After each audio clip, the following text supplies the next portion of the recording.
Hello everyone, welcome to my channel. For today's video, I will show you on how to go live on YouTube using phone only, step by step.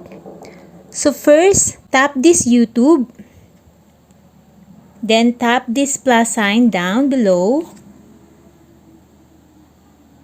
tap go live, then it says here eligibility. Your channel does not meet our updated eligibility requirements. So, in order for us to do a live stream, we will not open here. We need to open our YouTube in any browser that you have, like Safari, Firefox, or this Chrome, this one. First guys, let me show you how to start live streaming. Here, as you can see here guys, to live stream on mobile, you need at least 1,000 subscribers. But don't worry, even if you are new or you have less than 1,000 subscribers, we can do live stream. But to do that, we have to enable our first live stream, and it may take up to 24 hours for us to be enabled.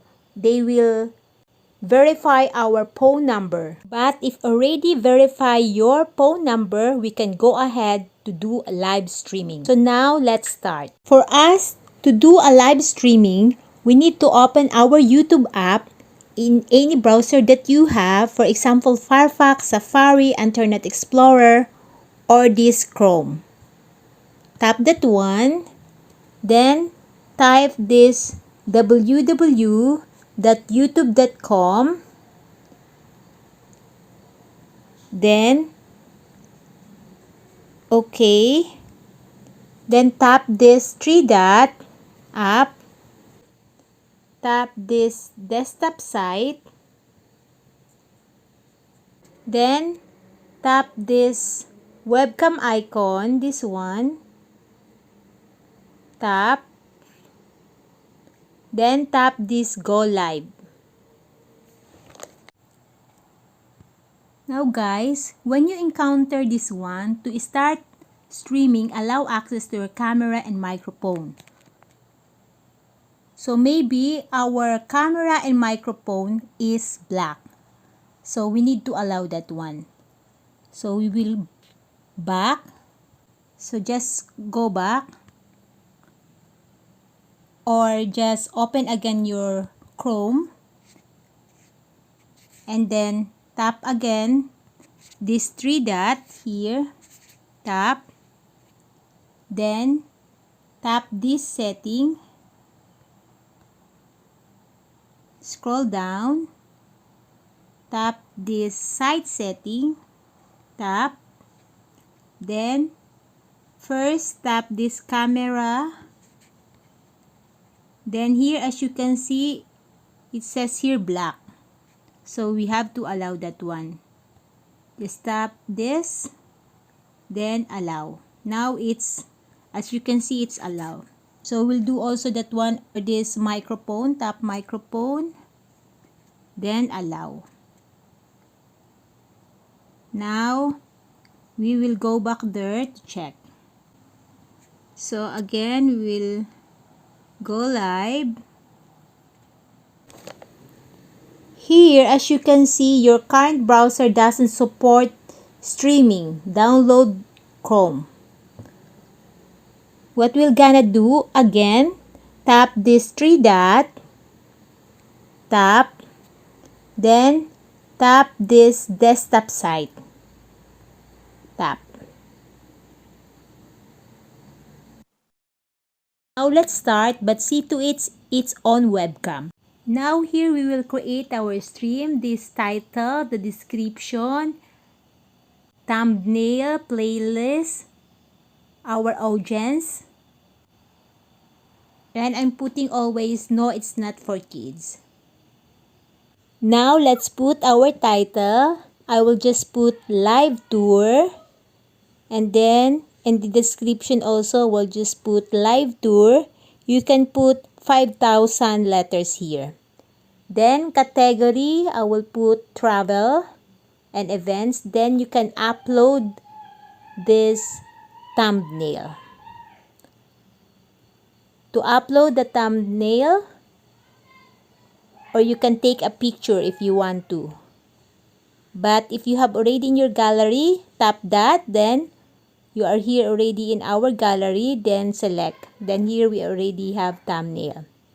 Then here in playlist, if you want, you can create new playlist. Then here I'm putting the no, not for kids, the audience. And then show more. Tap show more. Then scroll down. Then here you can put this tag. Then this language, English, recording location. Then these comments. Hold potentially inappropriate comment.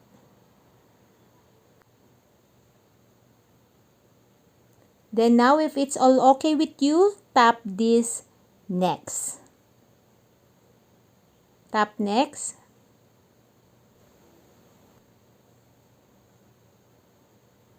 Then here, there is customization. If you want a live chat, participant, if anybody or only your subscriber, then this manage delay. So scroll down, then tap next. Now here, invisibility, you can put this one on private, unlisted, public, or schedule. But for me, I'm putting first in private. So now we will put private.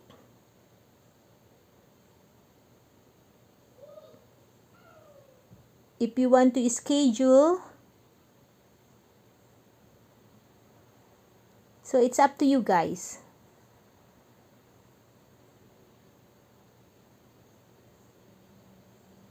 Put private. Then you can also share this one privately. Then tap done.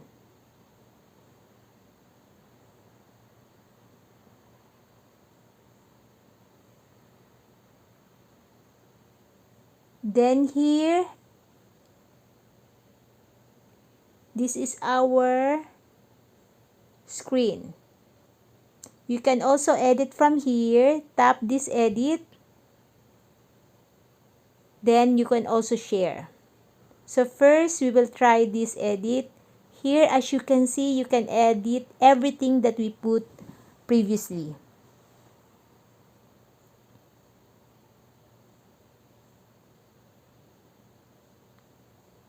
Just back. Then this share.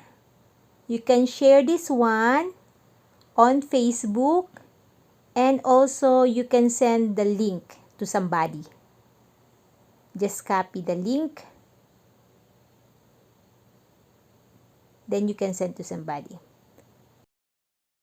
And if it's all okay, tap this go live. So now, as you can see, we are going live. Hi everyone! We're on live. Now, as you can see down, you can type there.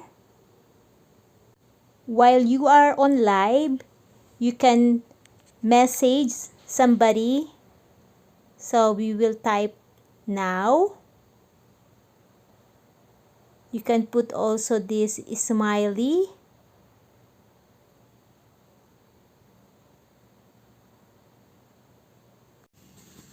You can also edit from here, and then if you're done, you can end stream. So let's try to put something high, then put smiley, then you can put 200 letters, then tap send.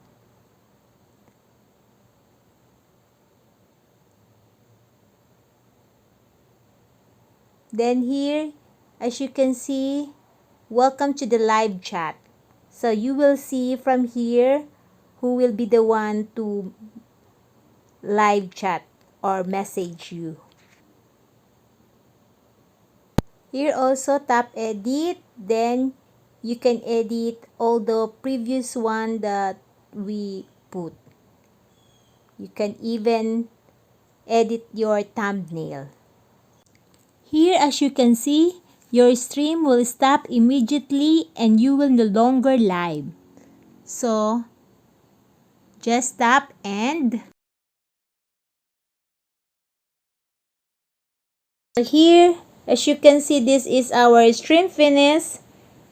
It's only the duration. Then here also you can edit in studio. So if you want to edit that one, just tap this edit. Already here in our video editor. Just tap this get started. So as you can see, it's still reading. The one we just upload or live. Here, as you can see, you can trim from here.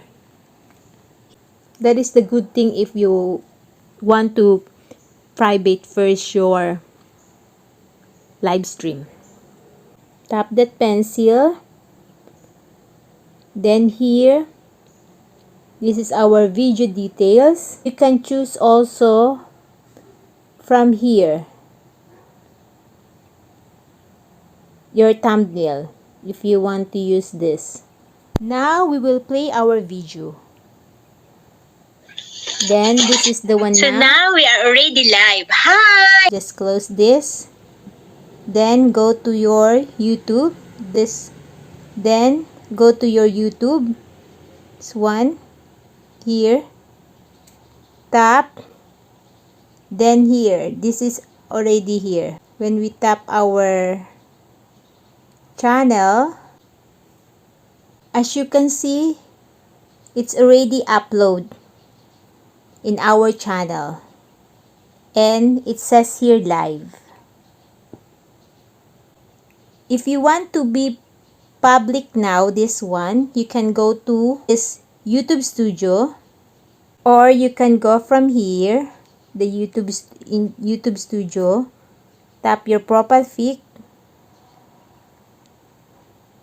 then tap this YouTube Studio videos. We'll check if our video or the one we uploaded is already here. Just tap this live.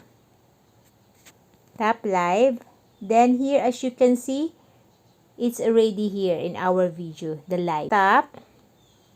Then here, from here we can edit this.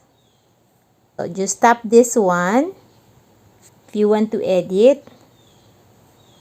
Then here, even the title, you can edit the title. This one, if you want ready to be public or schedule.